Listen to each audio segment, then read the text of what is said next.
प्रधानमंत्री नरेंद्र मोदी ने प्रकाश पर्व के खास मौके पर सिखों के 10वें गुरु गुरु गोविंद सिंह के दोनों छोटे बेटों बाबा जोरावर सिंह और बाबा फतेह सिंह के बलिदान को याद करने के लिए हर साल 26 दिसंबर को वीर बाल दिवस के रूप में मनाने का ऐलान किया था। पीएम ने गुरु गोविंद सिंह के प्रकाश पर्व के अवसर पर ट्वीट किया था कि ये साहिबजादों के साहस और न्याय स्थापना की उनकी कोशिश को उचित श्रद्धांजलि है। प्रधानमंत्री मोदी ने अपने ट्वीट में कहा था कि वीर बाल दिवस उसी दिन मनाया जाएगा जब साहिबजादा जोरावर सिंह जी और साहिबजादा फतेह सिंह जी ने दीवार में जिंदा चुनवा दिए जाने के बाद शहीदी प्राप्त की थी। इन दो महान हस्तियों ने धर्म के महान सिद्धांतों से विचलित होने के बजाय मौत को चुना था। पीएम ने आगे कहा था कि माता गुजरी श्री गुरु गोविंद सिंह जी और 4 साहिबजादों की बहादुरी और आदर्शों ने लाखों लोगों को ताकत दी है। उन्होंने कभी अन्याय के आगे सिर नहीं झुकाया। दोस्तों, क्या आप जानते हैं कि गुरु गोविंद सिंह जी के दोनों साहिबजादों की इस शहादत को सिख इतिहास की सबसे बड़ी शहादत के तौर पर देखा जाता है। तो आइए जानते हैं कि क्या थी उस दिन की खौफनाक कहानी। सन 1699 में खालसा पंथ की शुरुआत के साथ ही एक बार फिर औरंगजेब की नजर आनंदपुर किले पर पड़ी। आसपास के पहाड़ी राजाओं को भी सिख सेना से खतरा लग रहा था, इसीलिए उन्होंने आनंदपुर किले को चारों ओर से घेर लिया। करीब 10,000 की सेना के साथ धावा बोल दिया गया, लेकिन इस युद्ध में औरंगजेब को हार का सामना करना पड़ा। लेकिन औरंगजेब की नजर अब भी इस किले पर अटकी हुई थी। फिर आया साल 1704 का दिसंबर महीना। मुगल सैनिकों ने 20 दिसंबर को कड़कड़ाती हुई ठंड में अचानक आनंदपुर साहिब किले पर धावा बोल दिया। गुरु गोविंद सिंह जी उसे सबक सिखाना चाहते थे, लेकिन उनके दल में शामिल सिखों ने खतरे को भांपकर वहां से निकलने में ही भलाई समझी। गुरु गोविंद सिंह जी भी जत्थे की बात मानकर पूरे परिवार के साथ आनंदपुर किला छोड़कर चल पड़े।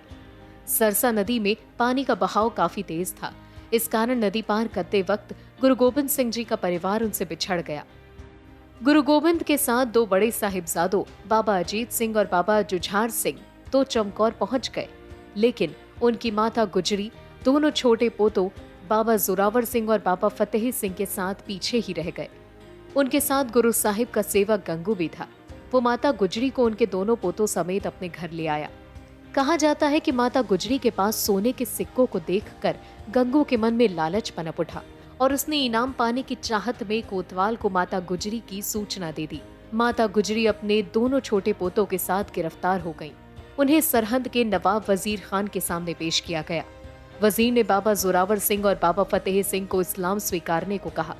दोनों ने धर्म बदलने से इनकार कर दिया तो नवाब ने 26 दिसंबर 1704 को दोनों को जिंदा दीवार में चिनवा दिया। वहीं माता गुजरी को सरहंद के किले से धक्का देकर मार दिया गया। आज सरहिंद के इस किले को फतेहगढ़ साहिब के नाम से जाना जाता है। यहाँ पर एक सिखों का अति प्रिय गुरुद्वारा है और साथ ही आज भी वहां पर वो दीवार मौजूद है। 22 दिसंबर को चमकौर की लड़ाई शुरू हुई, जिसमें सिख और मुगलों की सेना आमने सामने थी। मुगल बड़ी संख्या में थे, लेकिन सिख कुछ ही थे। गुरु गोविंद सिंह जी ने सिखों में हौसला भरा और युद्ध में डटकर सामना करने को कहा। ये युद्ध अगले दिन भी चलता रहा।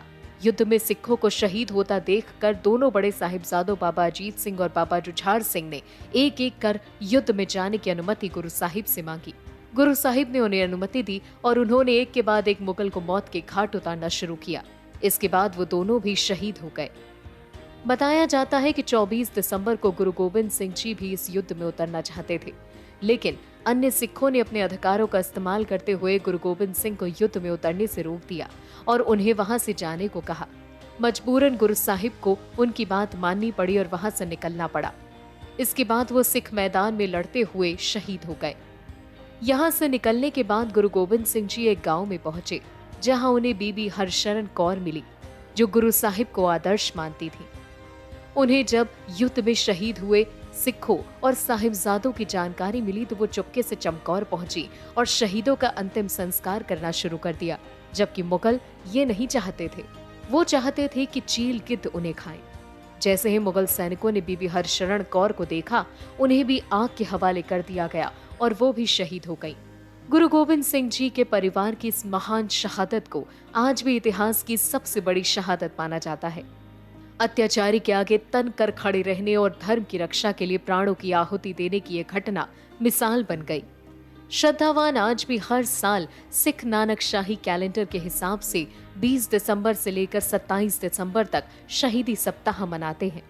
इन दिनों गुरुद्वारों से लेकर घरों तक में बड़े स्तर पर कीर्तन पाठ किया जाता है। इस दौरान बच्चों को गुरु साहिब के परिवार की शहादत के बारे में बताया जाता है।